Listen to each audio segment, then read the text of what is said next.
Hello everyone, this is Matt from Real World Review, and today I wanted to talk about ChargeGate.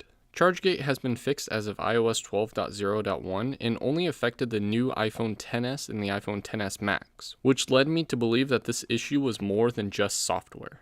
I know a decent amount about how tech works and how some of this stuff isn't adding up, so let's talk about this. First of all, you should know that ChargeGate is a term created to bring light onto a charging issue with the new iPhones. This issue happens regardless if you're using Apple chargers or third-party chargers. My personal phone had this issue, but it was never obvious because I regularly charged it on a wireless charger. The issue would arise when the phone was left in standby for roughly 15 or more seconds. Then, when it was plugged into a charger and you would not wake up the device, it would not charge. This is honestly a very minor issue, but in some situations it would be worse, causing some phones to charge and then stop charging randomly or not charge until the cable was unplugged and plugged back in. The simple fix is literally to touch the screen or lift the phone before charging your device. That simple. The way Apple fixed this issue is by releasing a software update that does indeed fix the issue, but why did it happen in the first place? Well, let's look at some facts. The battery on the iPhone X has a max capacity of 2,716 milliamps, while the iPhone XS battery is 2,658 milliamps. Yes, the iPhone XS has a smaller battery, yet Apple claims that the battery life is 30 minutes better than the iPhone X. How? The new processor is bigger and faster and efficient. But we learned moving from the iPhone 6 to the iPhone 6s that a better processor is not a reason to shrink the battery capacity and will often bring negative effects.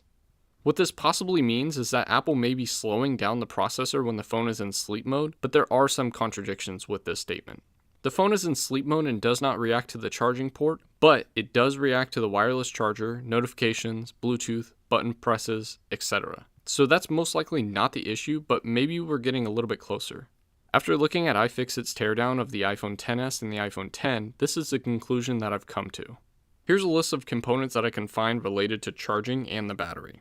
Apple said that they improved the wireless charging on the iPhone XS and that it will charge faster than the iPhone X, which is technically true because of the battery size, but also because Apple changed the wireless charging module. Now, I'm not too educated in this area, and I'm only dealing with the little information that I can find, but it looks like all of the power management ICs, battery chargers, power amplifier modules, and other components related to power and charging have been changed. So what I believe is that most likely some of these components turn off after being in sleep mode for a while. Then, while it's plugged in and the phone wakes, the components glitch and will either activate or fail to activate, which causes inconsistent charging. It's either this or there's a glitch in the software and it's only present in the iPhone XS and the iPhone XS Max, which would be weird, but I guess it is possible.